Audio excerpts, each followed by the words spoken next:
बृहस्पतेश्वर महादेव काशी में विराजमान। कौन से महादेव? जम के बोलिए जरा।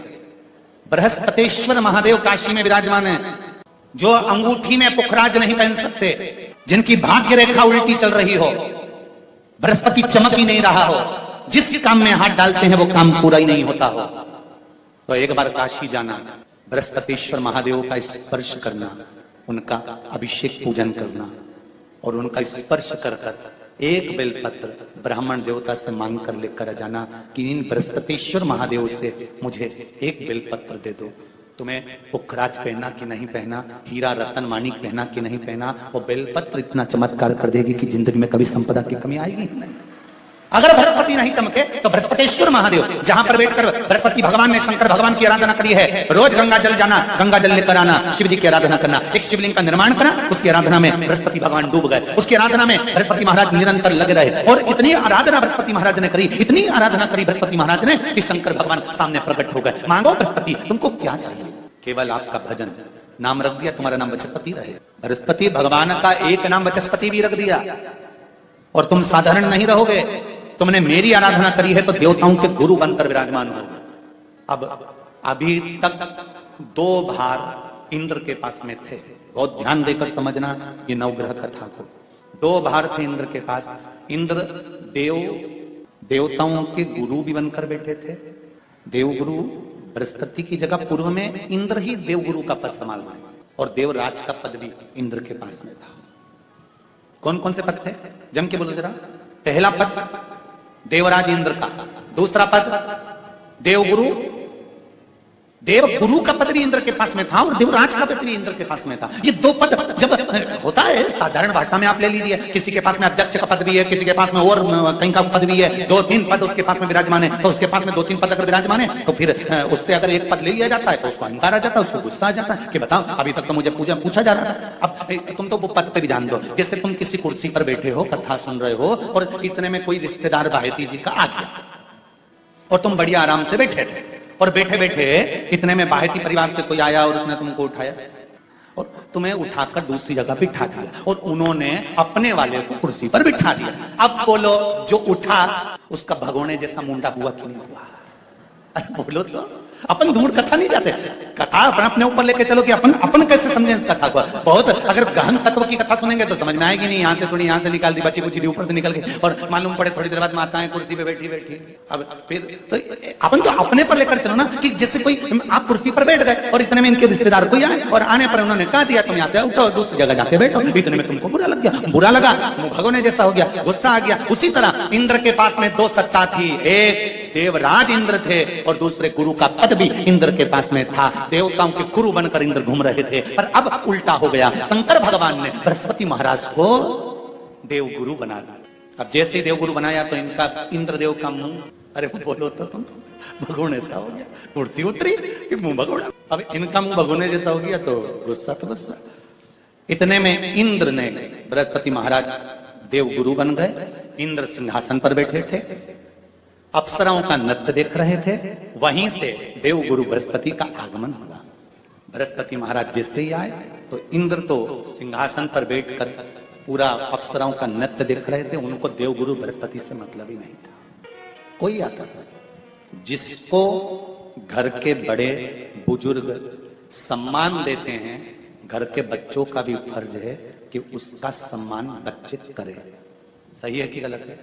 घर के बुजुर्ग उसका सम्मान दे रहे हैं ना, घर के बड़े उसका सम्मान कर रहे हैं ना, तो घर के बच्चे कहते हैं नहीं वो तो हमारे लिए गलत सोचता है, हमेशा हमारे लिए अपशब्द बोलता है, हमेशा आड़ा टेढ़ा बोलता है। तो घर के बुजुर्ग कहते हैं तुम्हें क्या करना, जब हम सम्मान दे रहे हैं तो तुम भी दो, हम आदर कर रहे हैं तो तुम भी करो।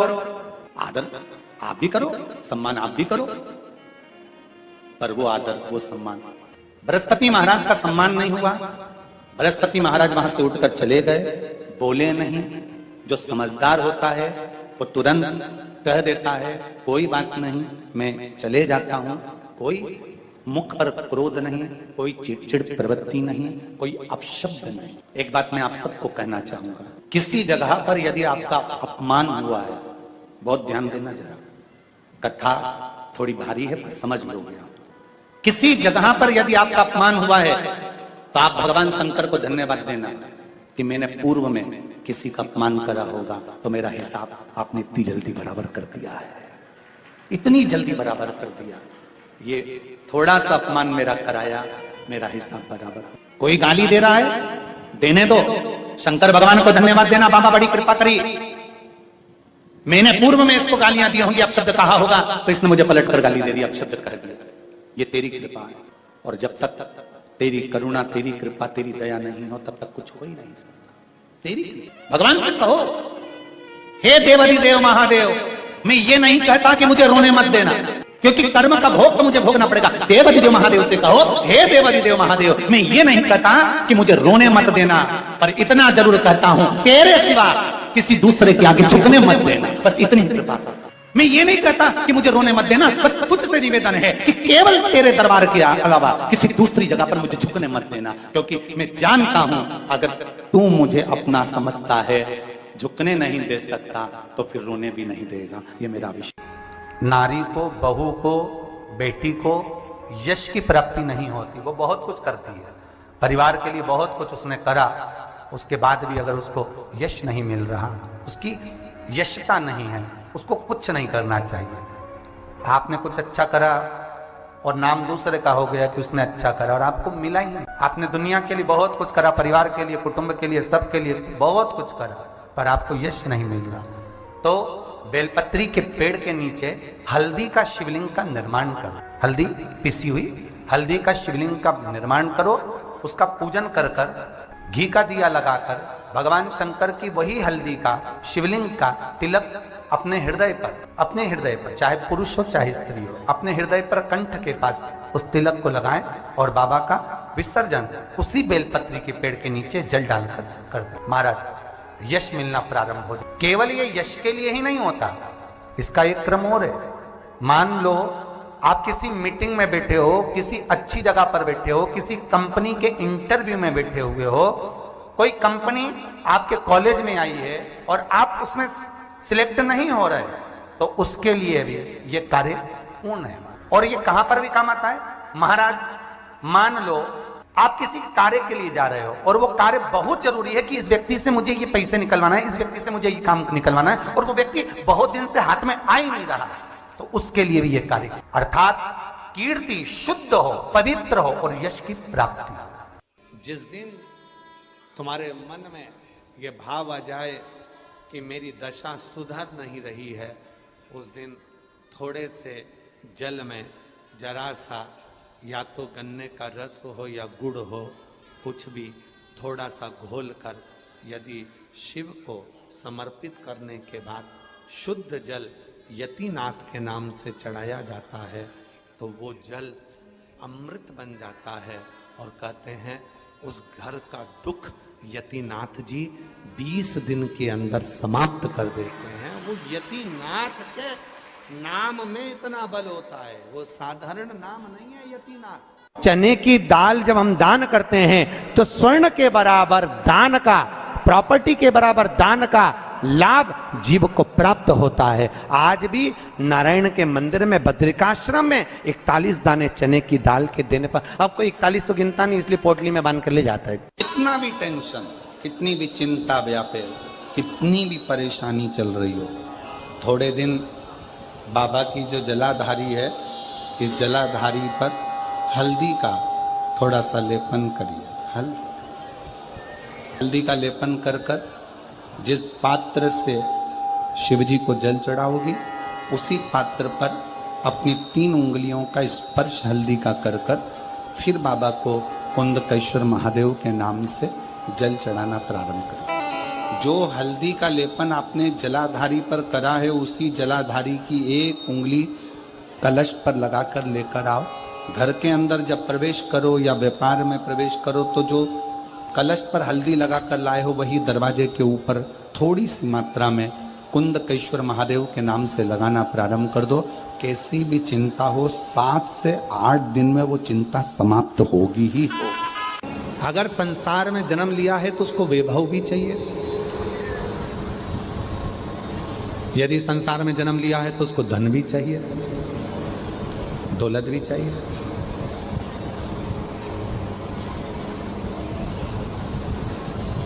नहीं है उसके पास इतना वैभव, नहीं है उसके पास इतना धन, तो वो धन कैसे प्राप्त कर सकता? बाबा जी, जगत गुरु शंकराचार्य जी ने कनक धारा स्तोत्र का पाठ बताया था लक्ष्मी के। जगत गुरु शंकराचार्य जी ने अपनी भाषा में उसका वर्णन किया, और वो स्वयं शिव का दिया हुआ, शंकर का दिया। इसलिए जगत गुरु शंकराचार्य जी ने कनक धारा स्तोत्र का स्मरण करा। कहा, जब मनुष्य धन विहीन होता है, वैभव विहीन होता है, उसके पास में संपदा नहीं होती है, और अगर वो मेरे ही शिव नाम से, कुबेरेश्वर नाम से, शिव नाम से, कुबेर भंडारी के नाम से लाल चंदन का लेपन कर कर जब वो जल समर्पित करना प्रारंभ करता है, तो निश्चित है उसके घर में वैभव की वृद्धि होना प्रारंभ। तो हमको 1.25 लाख बार स्नान का पुण्य मिल जाए, उसके लिए क्या करना पड़ेगा? आप में से कितने लोग हैं जो नर्मदा नहाए? आप में से कितने लोग हैं जो गंगा नहाए? आप में से कितने लोग हैं सरयू नहाए? कहीं ना कहीं किसी पवित्र नदी में आप लोगों ने स्नान जरूर करा होगा। बोलो, करा कि नहीं करा? जितने लोग कथा सुन रहे हैं उनने भी करा होगा, जितने फेसबुक यूट्यूब पर सुन रहे हैं उनने भी करा होगा। किसी ना किसी पवित्र नदी में आपने, हमने, सबने स्नान करा होगा। अब स्नान तो हम कर लिए, उस गंगा नदी में हम नहाए, तो गंगा नदी में हमने स्नान करा और स्नान कर कर बाहर निकले, तो हमको 1.25 लाख बार स्नान का पुण्य मिल जाए, उसके लिए क्या करना पड़ेगा? एक डुबकी लगाए हो मारा और कह रहे हो कि 1.25 लाख डुबकी का फल चाहिए, तो क्या करोगे? 1.25 लाख डुबकी का फल पाने के लिए क्या करना पड़ेगा? केवल एक काम, जिस पवित्र नदी का स्नान कर रहे हो, उस पवित्र नदी की बालू का, बालू मतलब रेत का, बालू का शिवलिंग का निर्माण करना, उसका पूजन करना, पूजन कर कर जो बत्ती जोड़कर 108 बत्ती बनाई है, पूजन कर कर एक दिए में वो बत्ती, उस जो बालू का शिवलिंग बनाया है, पार्थिव शिवलिंग का निर्माण करा है, जो तुमने किसी गंगा, सरयू, नर्मदा, क्षिप्रा, मंदाकिनी, नर्मदा आदि पवित्र नदियों के तट पर स्नान करते समय तुमने जो शिवलिंग बनाकर पूजन करा है, उसके सामने वो बाती को जला देना, उसी से आरती उतार लेना, वो बाती वहां लगाकर छोड़ देना, और छोड़ने के बाद उस शिवलिंग का फिर विसर्जन कर देना। विसर्जन कर कर उसी जल को अपने ऊपर छींट लेना। 1.25 लाख डुबकी का फल एक ही क्षण में प्राप्त होता है। इसको लक्षेश्वर महादेव कहते हैं, इसको लक्षेश्वर महादेव कहते हैं। शिव महापुराण के माध्यम से संपूर्ण जगत को कहना चाहेंगे, किसी भी मंत्र को आप नमः शिवाय, नमः शिवाय, नमः शिवाय, नमः शिवाय 14 बार बोलिए। आप हनुमान जी का मंत्र 14 बार बोलिए, आप शिव का मंत्र 14 बार बोलिए। और कोई दुख है, कोई तकलीफ है, लोग कहते हैं हम उनके पास जाएंगे, वो झाड़ा लगा देंगे, ठीक हो जाएगा। काय को जाना? अपना झाड़ा अपन खुद लगाओ, 14 बार मंत्र को पढ़ो और उस पानी का आचमन कर लो, तुरंत आराम लगना प्रारंभ हो जाए। किसी के चक्कर में मत पड़ो, किसी के पास मत जाओ, अपना मंत्र स्वतः पढ़ो, अपनी बटन खुद लगाओ, अपनी खांसी खुद खांसो, पेट दुखा तो दवाई खुद लो।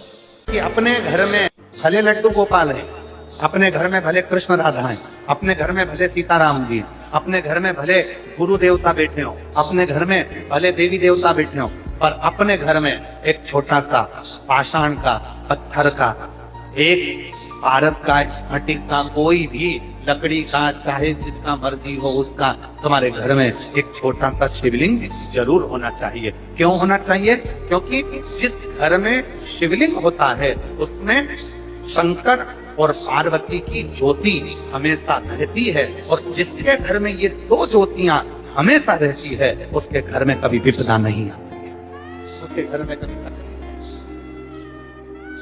और तकलीफ आ भी जाएगी ना तो थोड़ा समय लेकर चलिए। एक होता है कनेर का फूल, एक होती है दुर्वा, ये 2 हैं। शिव महापुराण की कथा कहती है, शिव महापुराण का कौमार खंड वर्णन करता है, जब व्यक्ति बहुत ज्यादा उलझनों में कहीं एकदम अचानक घिर जाए, अचानक से आकर गिर गया और उसका कोई निर्णय निकल ही नहीं रहा। वो निर्णय निकल ही नहीं रहा है, बिल्कुल इतनी अड़चन में फंस गया, इतनी अड़चन में फंस गया कि चारों तरफ से ऐसा लग रहा है कि अब तो कोई निर्णय निकल ही नहीं रहा, अब तो मर जाऊं तो अच्छा। तो शिवपुराण की कथा कहती है मरना उसका कोई हल नहीं है, सुसाइड कर लेना उसका हल नहीं है। अब मैं चारों तरफ से घिर गया हूं, बहुत परेशान हो गया हूं, बहुत तकलीफों में फंस गया हूं, तो अब तो मैं मर जाऊं तो अच्छा। उसके मन में ये भाव आ जाता है। उस समय पर कुछ मत कर, सुसाइड का तो सोची मत ही, मरने का तो सोची मत ही, केवल एक काम कर, एक कनेर का फूल और एक दुर्वा दोनों ले जा। जया, विषहरा, शामली वारी, दौतली और देव, शिव जी की 5 बेटियां। सब लोग उनका नाम लेंगे साथ में। पहले नंबर पर जया, विषहरा, शामली बारी, दौतली और देव। ये शंकर जी की जो 5 लड़कियां हैं, ये डीले कम कर दो, आवाज क्लियर कर दो। शिव जी की जो 5 लड़कियां हैं, इन 5 लड़कियों का नाम लेकर एक कनेर का फूल और एक दुर्वा जो भगवान शंकर को उत्तर की ओर मुख कर कर शिवलिंग पर समर्पित कर देता है, और एक लोटा जल धीरे धीरे शंकर भगवान को अपने मन की कामना कर कर, जिस उलझन में वो फंसा हुआ है, जिस व्याधि में वो फंसा हुआ है, जिस तकलीफ में वो फंसा हुआ है, उसका स्मरण करते करते वो शिव जी से अपने मन की बात कहते कहते अगर जल उसी दुर्वा, उसी कनेर के फूल के ऊपर शिवलिंग पर जो चढ़ा हुआ है उस पर समर्पित करता है, कहते हैं 4 घंटे भी नहीं लगते। 3 महीने तो जान दो, 3 दिन भी जान दो, 4 घंटे भी नहीं लगते, और देवाधिदेव महादेव उस व्याधि से उसको निकालना प्रारंभ कर। नारायण के इस बद्रिकाश्रम में आएगा, चने की दाल हाथ में लेकर शंकर के नाम का स्मरण कर कर अपनी मनोकामना कर कर जो नारायण को चढ़ाएगा उसकी मनोकामना 3 महीने में पूरी हो जाएगी। आज भी बद्रिकाश्रम में बद्रीनाथ जी को क्या चढ़ता है? बोलो जम के बोलो। चने की,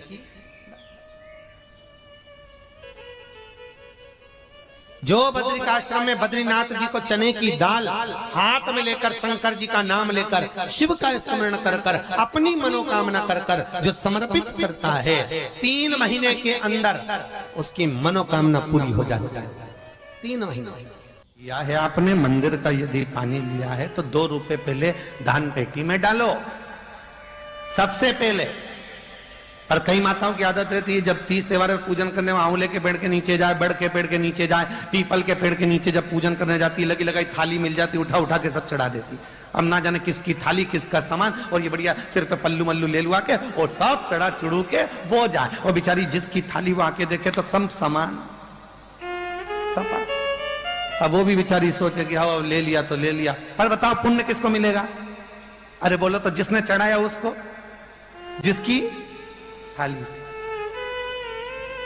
थी। स्त्रियों के रजो धर्म से जुड़ी हुई जितनी भी प्रॉब्लम रहती है, जैसे कोई नारी उसके यहाँ बच्चे नहीं है, संतान नहीं है, और रज धर्म आना बंद हो गया है, तो संतान हो ना रही है, रजो धर्म ही नहीं आ रहा, तो मातंगी माता का नाम लेकर लाल फूल देवी के चरणों में समर्पित कर दें, और माता के चरणों को गाय के घृत से धो दें, उस घी को घर में लाएं और भोजन के साथ में पाना प्रारंभ कर दें। मातंगी माता का नाम लेकर करेंगे यह उपाय तो नारी का रजो धर्म आना प्रारंभ हो जाता है।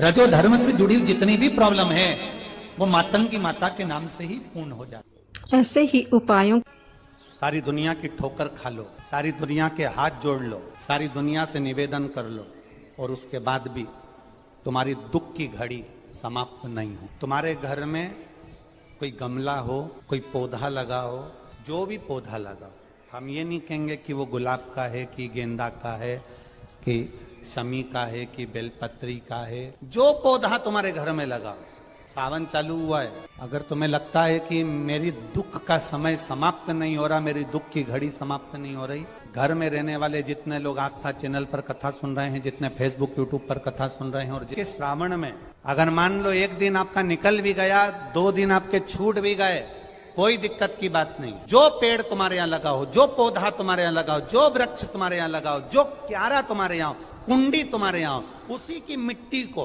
उसी के पेड़ के नीचे, उसी पौधे के नीचे, उस मिट्टी को थोड़ा सा हाथ से उसको उठाकर एक लिंग की आकृति बना लें। उसमें जलाधारी बनाने की जरूरत नहीं, केवल लिंग की आकृति बनाकर उसी की पूजन वहीं कर कर पानी चढ़ाकर 15 से 20 मिनट बाद अपना काम करने के बाद उसी को उसी मिट्टी में विसर्जन कर दें, अपनी कामना कर कर। देव अधिदेव महादेव 2 महीने के बाद क्या देगा ये वही जान सकते। देख लिया हमने, बहुत बहुत प्रयास कर कर देख लिया, सारी दुनिया का हमने प्रयोग कर कर देख लिया। इनसे भी पूछा, उन्होंने कहा वाशरूम इधर बना दो, वास्तु शास्त्री ने कहा ये बना दो, ज्योतिषाचार्य ने कहा ये बना दो, उन्होंने कहा ये बना दो, उन्होंने कहा वो बना दो। हमने दुनिया का काम कर कर देख लिया, हाथों की अंगूठियां बदल कर देख ली, नग आभूषण बदल कर देख लिए, सोने की दिशा बदल कर देख ली, सीढ़ियों की दिशा बदल कर देख ली। अब जब सारी दिशा बदल कर देख ली, सारा काम कर कर देख लिया, उसके बाद भी अगर हमारी ग्रह दशा नहीं सुधरे, हमने सबके दरवाजे जाकर देख लिया, देवी देवता उनके भी धोक धोक के देख लिया, पर जब भी अगर हमारी दशा ना सुधरे तो फिर कहीं मत जाना, महादेव के चरणों में जाकर बस उसकी आराधना में लग जाना, फिर वो संभाल लेगा। श्रावण महीने की जो महापुराण की कथा यहाँ चल में 3 चीजों का वर्णन बड़ा विशेष आया है। महादेव, जम के बोलो पहले, महादेव। दूसरा नंबर पर है भोला, जिसको कहते हैं भोला शंकर। तीसरे नंबर पर है हर हर। इन 3 उच्चारण को व्यक्ति को, वैसे तो आप कभी भी महादेव बोलो, हर हर महादेव बोलो, भोला शंकर बोलो, मना नहीं है, पर इन 3 उच्चारणों को कहीं कहीं बहुत जरूरी में ले लेना चाहिए। पहला, जब आप किसी कार्य के लिए आगे बढ़ रहे हो और वो कार्य हो ही नहीं रहा, बहुत प्रयास कर लिया आपने और वो काम हो ही नहीं रहा, अथक प्रयास कर कर थक गए, तब घर से जब निकलो तो एक विचार कर कर निकला, मुख से कहकर निकलना कि आज मैं इस कार्य के लिए जा रहा हूं और मेरे साथ मेरा महादेव जा रहा है।